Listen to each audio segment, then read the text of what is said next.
안녕하세요. 오늘 저희가 함께 살펴볼 자료는요, 여러분께서 보내주신 설교문 발췌록입니다. 인생의 광야에 내몰릴 때라는 제목인데요. 네, 마가복음 1장 12절, 13절 이 구절을 중심으로 해서요. 살면서 만나는 어려운 시기, 그러니까 광야라고 하죠. 이걸 어떻게 이해하고 또 헤쳐나가야 하는지 그런 통찰을 담고 있습니다. 그래서 이번 시간에는 이 설교문에서 말하는 시험이라는 것의 의미, 또 예수님이 광야에서 어떤 일을 겪으셨는지, 그리고 그게 오늘날 우리에게 어떤 의미가 있을지 좀 깊이 파고들어 보려고 합니다. 바로 시작해 볼까요? 자, 설교문을 보면요. 먼저 인생의 시련을 시험에 비유하고 있어요. 그 설교자분 아드님 모의고사 이야기도 잠깐 나오고요. 그렇죠. 그러니까 학생이 시험으로 뭘 배웠나 확인하고 성장하듯이 우리 삶의 시련도 신앙을 이렇게 점검하고 영적으로 좀 성숙하게 만드는 그런 계기가 될 수 있다. 이런 맥락이죠. 여러분도 살면서 이런 시험의 순간들 경험하실 때가 분명 있으실 거예요. 네, 맞아요. 그리고 설교에서 특히 중요하게 다루는 구절이 바로 마가복음 1장 12절이죠. 성령이 곧 예수를 광야로 몰아내신지라. 여기서 몰아내셨다는 이 표현이 상당히 강하잖아요. 이걸 통해서 예수님의 광야행이 뭐 그냥 우연히 가게 된 게 아니고 오히려 하나님의 어떤 적극적인 계획, 그 주도하에 시작된 사건이라는 점을 딱 강조하고 있습니다. 아, 그 표현이 중요하군요. 몰아내셨다. 네. 그리고 그냥 광야라고 안 하고 그 광야라고 지칭한 부분도 짚어주는데요. 설교자분은 이걸 이제 과거에 이스라엘 백성들이 출애굽 때 시험받고 연단받았던 바로 그 광야를 떠올리게 한다고 봐요. 그러니까 단순한 어떤 지리적 장소가 아니라 영적인 의미가 담긴 일종의 시험 공간이라는 거죠. 그렇군요. 그 장소 자체에도 의미가 있다는 거네요. 예수님이 거기서 40일을 계셨다고 하죠. 설교에서는 이걸 에스겔서의 하루가 1년이라는 구절하고 연결해서 이 40일이 이스라엘 백성의 광야 40년과 좀 연결될 수 있다. 뭐 이렇게 보더라고요. 상징적인 기간이네요. 근데 그 기간 동안 겪으신 시험이라는 게 그 성격은 구체적으로 뭐였을까요? 유혹인가요? 아니면 다른 건가요? 아, 좋은 질문입니다. 이 설교는 그 시험의 두 가지 성격이 다 있다고 봐요. 하나는 우리가 흔히 생각하는 사탄으로부터 오는 유혹, 그러니까 템테이션이죠.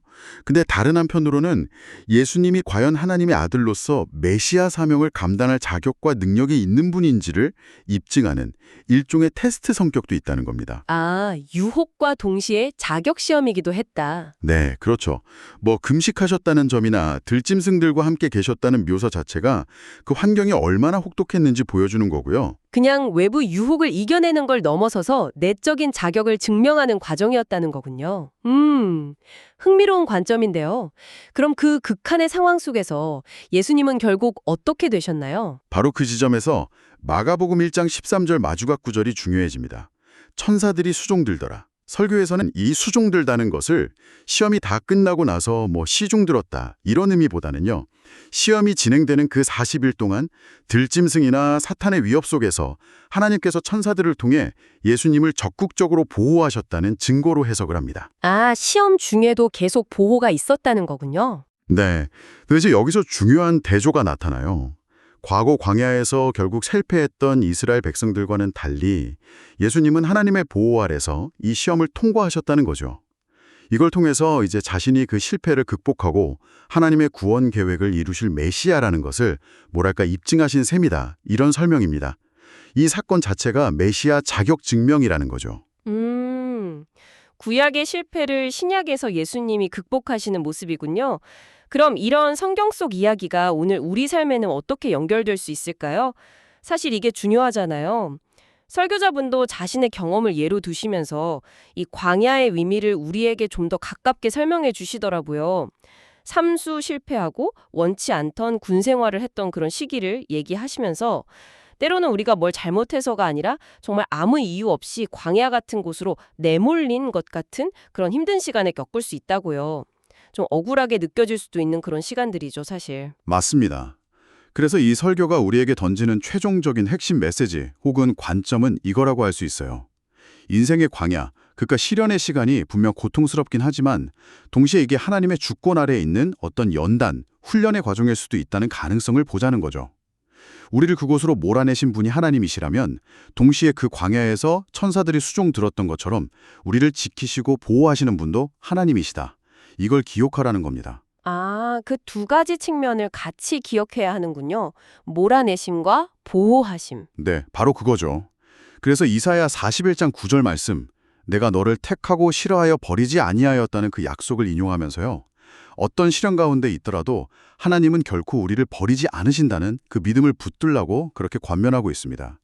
이게 설교 전체를 딱 관통하는 희망의 메시지라고 할 수 있겠죠. 네, 오늘 이렇게 함께 살펴본 설교문은 결국 인생에서 만나는 힘든 시기, 그 광야를 단순한 고통이나 실패의 시간으로만 볼 게 아니라 오히려 하나님의 주권적인 계획과 또 그분의 보호하심 속에서 우리를 성장시키는 시험, 또 연단의 기회로 바라볼 수 있도록 어떤 새로운 시각을 주는 것 같습니다. 네, 맞아요. 그래서 마지막으로 여러분께 이런 질문을 한번 던져보고 싶어요.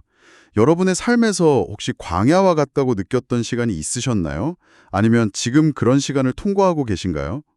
만약 그 시간을 그저 피하고 싶은 고통스러운 순간으로만 보는 게 아니라 오늘 우리가 나눈 이야기처럼 어쩌면 하나님의 보호하심 속에서 내가 무언가를 배우고 또 나 자신을 입증하면서 성장하는 과정일 수도 있겠다.